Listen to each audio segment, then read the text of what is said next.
राजनीति भी किसी पहेली से कम नहीं। यहां एक पल में कोई कब अर्श से फर्श पर आ जाए पता नहीं होता, लेकिन वही शख्स दूसरे ही पल कब फर्श से अर्श तक पहुंच जाए इसका भी पता नहीं होता। नमस्कार, मैं अभय राय। अब बहुजन समाज पार्टी के उभरते सितारे आकाश आनंद को ही ले लीजिए।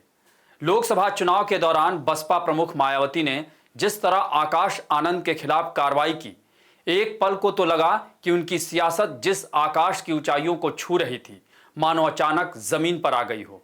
तब बताया गया कि मायावती ने आकाश को एक भाषण के लिए, जिसमें उन्होंने भाजपा के लिए आतंकवादी शब्द तक कहा और उनके खिलाफ एफआईआर भी दर्ज हुई थी। इसके बाद मायावती ने जिस आकाश को अपना उत्तराधिकारी बनाया था उसे उन्हें पद से हटा दिया। यही नहीं, तब मायावती ने आकाश के बारे में यहां तक कह दिया कि वो अभी राजनीति के लिए अपरिपक्व है। लेकिन जैसा कि लोकसभा चुनाव 2024 के नतीजे आए और इस चुनाव में बसपा की सियासत जैसे जमींदोज हो गई हो। 2019 में जिस यूपी में उसे भाजपा के बाद सबसे ज्यादा अकेले 10 सीटें मिली थी, इस बार यानी 2024 में उसी यूपी और दूसरी जगह बसपा का खाता तक नहीं खुला और पार्टी इस चुनाव में जीरो हो गई। लेकिन लोकसभा चुनाव के नतीजे आने के बाद जो आकाश आनंद जीरो हो गए थे, ऐसा क्या हुआ कि वही आकाश आनंद रातों रात अचानक जीरो से हीरो हो गए।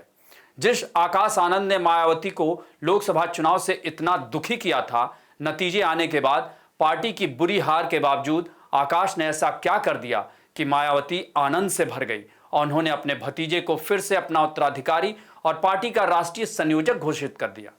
जरा सोचिए, करीब 1.5 महीने में आकाश आनंद ने किससे ट्रेनिंग ली और वो कौन सियासी ट्रेनर है जो इतना टैलेंटेड है कि उसने एक अपरिपक्व राजनीतिक को इतने कम समय में परिपक्व बना दिया। वैसे सियासत में वेट एंड वॉच का अपना मतलब होता है। यहां गौर करने वाली बात यह भी है कि 2024 लोकसभा चुनाव में उत्तर प्रदेश में चंद्रशेखर आजाद नाम का एक नेता, जो अब किसी पहचान का मोहताज नहीं, उसका भी उदय हो चुका है और उसने नगीना सीट पर जिस तरह अकेले दम पर जीत दर्ज की, उसने मायावती के कान खड़े कर दिए हैं। आखिर मायावती की सियासी सक्रियता में आई कमी को सबसे ज्यादा अगर किसी ने भुनाया है तो वो चंद्रशेखर आजाद हैं। वो आजाद समाज पार्टी के अध्यक्ष हैं और जिनकी राजनीति का तौर तरीका मायावती से अलग नहीं है। आकाश आनंद ने भी जिस तरह की आक्रामक शुरुआत की थी, उससे वो बसपा के कैडर बोर्ड के बीच एक ताकतवर नेता के तौर पर उभर रहे थे। लेकिन अचानक मायावती को क्या लगा कि उन्होंने उनके खिलाफ कार्रवाई की और अब चंद्रशेखर आजाद का अचानक उभार हुआ है तो मायावती को अपने भतीजे आकाश में पार्टी का आसमान नजर आने लगा है। और इसकी वजह यह है कि मायावती को यह डर है कि कहीं उनका स्पेस चंद्रशेखर आजाद न ले लें और इससे मायावती और बसपा दोनों का नुकसान हो सकता है। इसलिए उन्होंने अचानक सोची समझी रणनीति के तहत अपने भतीजे आकाश आनंद को फिर से अपना उत्तराधिकारी घोषित किया।